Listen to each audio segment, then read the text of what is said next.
Kasus positif COVID-19 di Indonesia pemerintah melalui Menteri Keuangan Sri Mulyani memproyeksi ekonomi corona kini juga telah dirasakan oleh 48 kasus positif corona.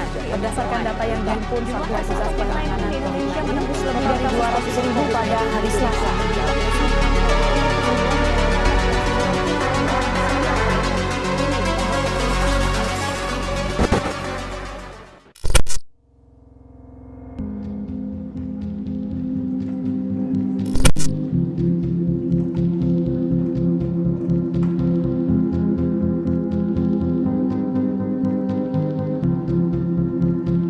Pandemi COVID-19 mengharuskan kita untuk menutup semua buku agenda untuk saat ini dan sampai waktu yang belum ditentukan.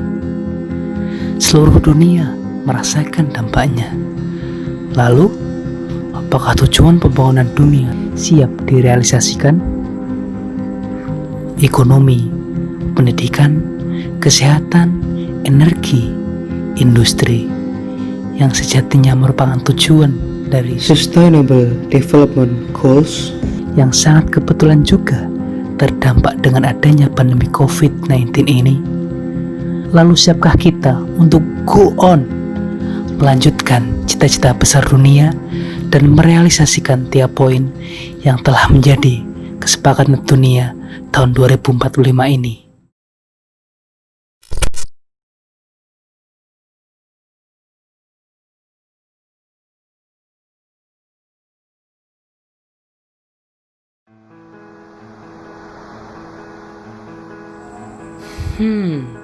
Lalu bagaimana dengan Indonesia? Mari kita cari tahu.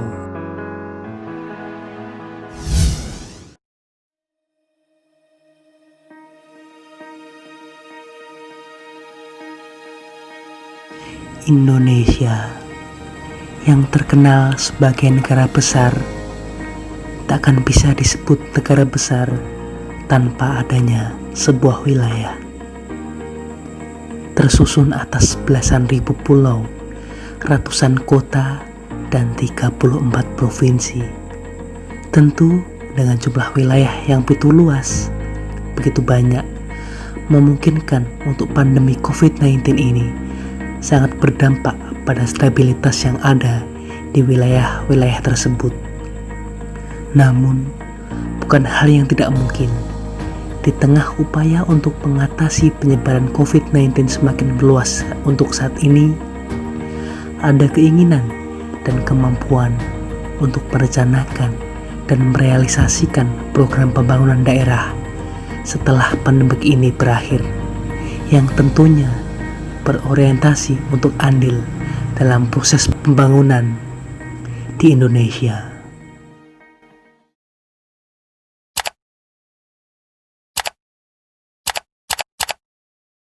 Kayaknya ada yang kurang nih. Perasaan baru saja menjelaskan tentang kewilayahan di Indonesia, kok udah selesai?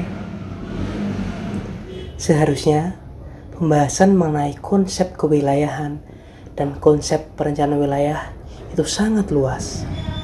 Mulai dari unsur kewilayahan dan proses perencanaan wilayah itu sendiri. Kayaknya kita harus cari tahu lebih banyak. Nggak sabaran banget sih ini orang.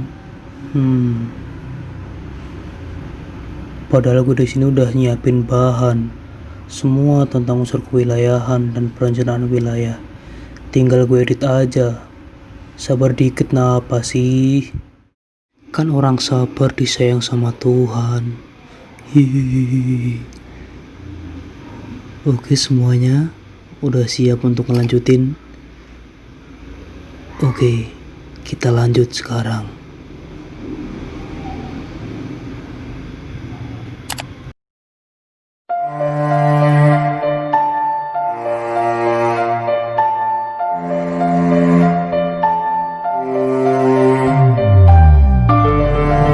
Wilayah. Keberadaannya selalu mendukung setiap proses yang direncanakan dan dilakukan oleh suatu negara. Begitu pula untuk mendukung cita-cita besar dunia yang tertuang dalam Sustainable Development Goals. Berbagai tujuan tertuang dalam proses besar yang siap dilalui untuk merealisasikannya. Indonesia yang tersusun dari tiap-tiap wilayah dalam sistem geografi maupun hierarki pasti mengharapkan untuk wilayahnya tersebut dapat menjadi bagian tak terpisahkan dalam proses besar realisasi Sustainable Development Goals. Dengan memperhatikan unsur-unsur kewilayahan yang diantaranya yakni pertama, ruang. Ruang di sini meliputi bentangan geografi beserta infrastruktur yang ada di dalamnya. Kedua yakni sumber daya. Kekayaan yang ada di wilayahnya tersebut diantaranya sumber daya manusia dan sumber daya alam yang terkandung. Ketiga, pelaksana administratif yang sesuai hukum dan bertugas melaksanakan perencanaan dan pengembangan wilayah.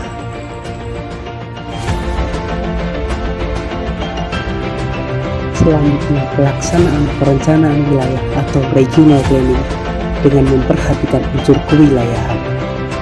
Proses perencanaan wilayah di Indonesia setidaknya memerlukan langkah-langkah khusus, apalagi mengingat pada kondisi pandemi saat ini dan kelak akan berlanjut sampai pandemi ini berakhir. Mulai dari membuat gambaran dan identifikasi rencana, menetapkan visi misi, mengidentifikasi kendala yang ada, menyusun kebijakan pendukung, dan sinkronisasi antara perencana dan pelaksana pengembangan wilayah.